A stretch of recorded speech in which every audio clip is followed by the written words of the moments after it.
mucjiso ka dhacday furinta hore ee dagaalka deegaanka galgaduud. Macawiisle oo madaxweyne farmaajo ku ammaanay hal arin dagaalka ay ku jiraan oo ay kusoo xusuusteen iyo ciidamada qalabka sida ee tababarkan in nabacaadigan haysta uu isagu tababaray oo iyaga garab ku siinay inay deegaankooda difaacdaan. waxaanu ku eegi doonaa xog muhiima horjoogaha macawiisle oo keenay banaanka xog la yaab leh. madaxweyne farmaajona kala duldhacay ammaan isaga oo sheegay inuu ahaa nin halyeeya oo shacabka Soomaaliyeed ay xusuusteen xilligan adag. sheegay warbixintan oo ka fiiyo dunida maalba ku tabar muuqaalka qaybta faalada nugul wadaaga rabtidina waa hagaag ku bilaabo. horjoogaha ugu sarreeya ee macawiisleeda ka dagaalamaya deegaanada ka tirsan gobolka Galgaduud ayaa sheegay in madaxweyne farmaajo khalad lagu haystay isla markaana xilligan la soo xusuustay. ninkan ayaa sheegay in xilligan adag ee dagaalka adag lagu jiro ay garab ka heleen ciidamadii sida gaarka u tababarna ee duufaan, kuwaas oo xilligii madaxweyne farmaajo loo sameeyey tababar aan inaba caadi ahayn, isaga oo sheegay markaad eegtay siday u dagaalamayaan inaad u malaynaysa raggan in ay tababareen dowladaha waaweyn. ciidamadani Amerikaan ba masoo Ruush ayaad isweydiinaysaa ayuu yiri iyada oo shaki ka gelayo in ay yihiin ciidamo Soomaali. arrintaasi waxa uu sheegay inuu ku ammaanay madaxweynihii hore ee Soomaaliya oo qaaday tallaabadaas cajiibka ee ciidamada lagu hormariyay xirfadooda isla markaana looga dhigay rag aan inaba caadi ahayn. qaabkay u dagaalamay marka aragtida waxa aad moodaysaa in raggan ay kusoo tababarteen Ruushka iyo Mareykan.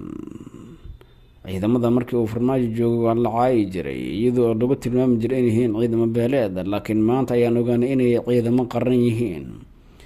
waxa ay muujiyeen garab istaag iyaga oo nahkaran si toosan nooga xoreeyay cadawga nagu soo duulay ee bilaabay inay gubaan bacaheena, baraagaha naga duugaan, nagana burburiyaan isgaarsiintii aanu wax ku kala gudbisan jirnay.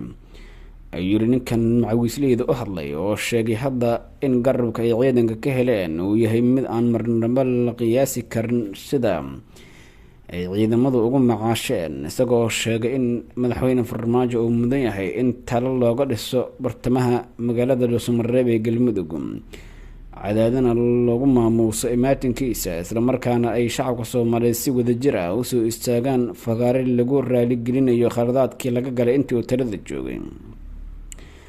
xilligaas oo lagu tilmaami jiray inuu yahay nin qabiiladeed. ciidanka duufaan oo ka mid ah hay'adda nabad sugidda oo xilligaasi ahaa kuwa si gaar loogu bartilmaameedsada dacaayadihii baraha bulshada laguna caayi jiray in madaxweyne farmaajo uu u adeegsado arrimo qabiiladeed ay hadda sheegeen raggan oo kasoo jeeda Galgaduud, isla markaana madaxweyne farmaajo xataa aan isku qabiil ahayn laakiin qabiilkii la dagaalamayay ka dhashay, in ciidamadaas ay ahaayeen halyeeyo qaran oo dalkooda iyo deegaankooda difaacay, isla markaana u muujiyay ciidamada qalabka sida garab istaaga aanay weligood ciidan kale ka helin.